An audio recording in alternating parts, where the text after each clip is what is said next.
کادیر ستیرا نویسی جلن شینه و خواه آب موسا من دگوت ازیوی سبه ده سالوگر قتل کرنا آب موسا ده بنویسینم لی دوه نبو دوه شخوه شیار راب بوم و من لنوچه نیری دنوچه کی ده دگوت آنتر کره آب موسا ده سرشوکی ده مر در روژا سالوگر قتل کرنا باوی خواه ده لاوک مربو بلا جیوی لحمزا باوی به او به وی رزقا هلبستا محمود درویش بردوام بکم کره که من گورا من دید و عجباند خواست جم لمن راز مر او مجرد حساب نویسا من ده تونه بو لی کره که ده سالوگر قتل کرنا باوی خواده مربو من اقالا متکاوی بکرا لی او جی چبو بو میوان وی او باوی خواه مرن داوی بو آن جنو و دسپیکک بو مرنه ازم توی ری بو بیرانین بو بله منگو بیرانین روا من لیسی و بری داینا متینگی مرف دخوینه تئوری خواه خورد که لی اگر پراتیک کم به او تئوری جی نابتشتک خوینا من وی چاقی گرم بو گرک من بری بدا وی متینگی تی بیرا من هلبجارتنا شارداریه بو سالا 10,004 جیوی بهشت به عزیز باران جبو شارداریه لمیر دین را کربون کردان به سه پیرا کوالسیون چه کربون جرا یکی قوم ویوان دبر من او حوال من را درباس ببو ام جی لبندی سرویسا خوابون و سرویسا مبهاتا او می بری بدا گوند مجوانا تلین خوین سرکفتن را کربون دل می بجوش و کیف بو کل جانا می زیده بو ببو سبه از جارت جگوند چبوم لیسه درسا می سبه و اجیاد ترکی و زمان بو ما مستای می دبن چاوان را آور لمن وددان من دگو سری وی سبه اف چما واردکه پاشی های بوم که جبر دوه بو چبو او هاتبو گوتنا خواه آنبو سر قوم وی دو سایتا خواه ده لمه نیری بو او کیف و جوشا مه لزوراوی چبو درس خلاص ببو پشتی نیورو بری شاگرد لیسه لسوکا جور مردینی بو من پرسی بو که متینگا سه هپی لمردینا جور هایی و درسا مه عرنگاریه دست پی بکرا عرنگاریه مه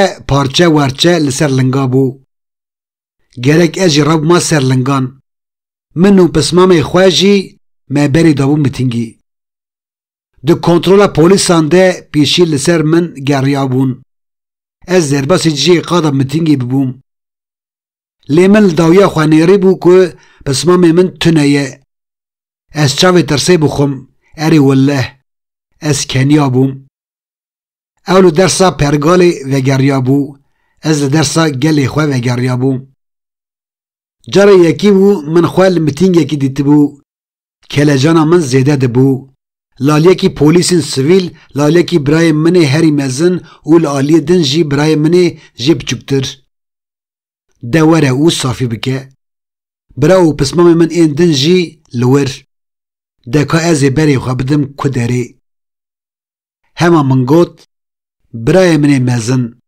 ایشی خواه جمن ناینه از با آلی ویوه بچم گاوا که از چبوم بر با آلی ویوه راستی کری مدکا خواهی هات بوم تمنی ما یک بو اری بری چند سالان سری مشکنانده بو باوی من پیشو دانی بو سر بری نامن لیوای ازوی ام لهمان قاده بون زنجیره مفتیه کی لجم بو و او زنجیره مفتیه کسک سورو زر بو آلا عرنگاریا مجی لسر بو کری مدکا من دگوت من ده صولا خواده اف زنجیره مفتیه وشارت پولیس لسر من گریان لی ندیتن زمان ده هرکی اومن کیلی هست کر هوزان برادر لسر دکی هر که ده گوت رنگ کی سوره رنگ کی کسکه رنگ کی سپیه زریل ارتیخه کوڕی مێدکا من ئەو زنجیرە مەفتەی ڕادکرد و دهێژاند.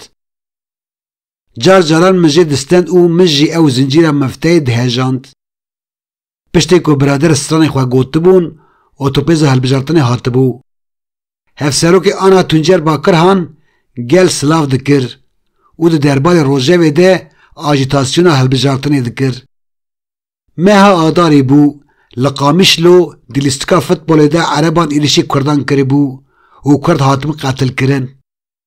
Qala wê qetliyamê kiribû, paşê ew çibûn piştê wan mêvanên mitîngê derketibûn ser dikê. Îcar guh bidin vê çîroka bîranîna min. Jinek cilên reş lêv û li ser dikê bû. Min wê nas nedikir. Digotin xweha apê Musa ye. Lêwê çaxê min çîroka apê Musa jî nizanîbû. Mitîn xelas bibû. Ez vegeriyabû gund. Min gazilcên xwe ji pismamê xwe yê xapînok kiribû û çibû malê.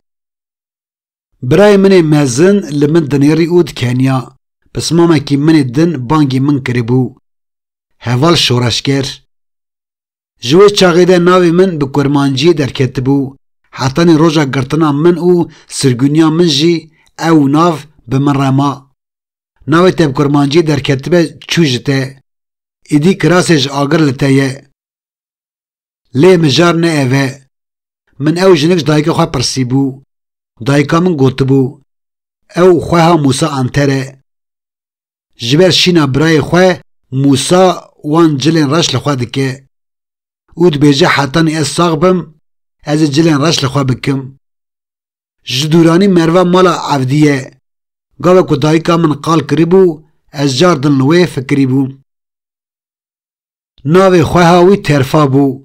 Rojekî ez li gund li ber dîwarekî rûniştibûm. Min dît ku wekî horiyekî jinek cilên reş lêyî û nêz dibe. Ew bû xwe bû. Hatibû cem mervê xwe. Ji ser a xwe dane ketibû. Hetanê temenê xwe jiyabû ew cilên xwe yên reş ji xwe nekiribûn. Şîna we ya bi wan cilên reş temsiliyeta şîna civaka me Kurdan bû. Belê, ev bîranîn car caran tên bîra min. Li temenê çûyî difikirim û şewqa ku apê Musa da me welatê me ronî dike. Dayîka min qala serpêhatiya wî kiribû. Min ji bavê xwe re jî gotibû te apê Musa dîtiye hatiye gundê me. Digot, na Reîsê Cumhur Demirel hatibû.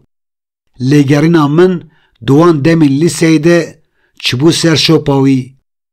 Min digot ez ê bibim rojnameger. Ez ê bibim nivîskar. Min dixwend û hey dixwend.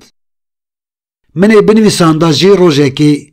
Li zanîngehê min qimila wî jî xwendibû. Di girtîgehê de min pirtûka ku li ser generalên wî piçû xwendibû. û min digot ez ê rojekî biçim ser gora wî. Min ew kul ji dilê xwe derxistibû û ez û hevalên xwe berê çend salan çimû ji gundê wî. Me apê xwe kalkê xwe yê porspî ziyaret kiribû. Em neviyên wî bûn. Hestên me germ bûn. Di nav arşîvan de wenda bibûm. Diviya bû min ev bîranîn binivîsanda. Ji min re bû terapiyek. Lê hûnê çi peyamê jê bigirin? Nizanim. Berê çend rojan xweha min geriya bû. Wa min kitêba bi îmzeya kalkê te ji te re peyda kir. Kelecanî bi min û min gotibû. Gava ku birayê min bêcem min kitêbê pê re bişîne. Belê min ew pirtûk li cem hevaleke dîtibû. Min jî xwestibû lê gotibû. Dunya jî xera bibe ez nadim. Sal zivirî bûn. Têkiliya min û wê qut bibû. Lê ev jiyan bû. Qismetê min bû. Wê û xweha min hevnas kiribûn. û gava xweha min li gund bû geriya bû. Ez keniya bûm û min gotibû. Ez hevala te nas dikim. Ez pêra şexilî bûm. Digot, qîmetê xweha te li cem min mezin e. Di wê kêlîkê de min qala pirtûkê kiribû. Xweha min soza pirtûka bi îmzaya apê Musa jê stendibû. Li bendî pirtûka xwe me. Xwedê kerîm e.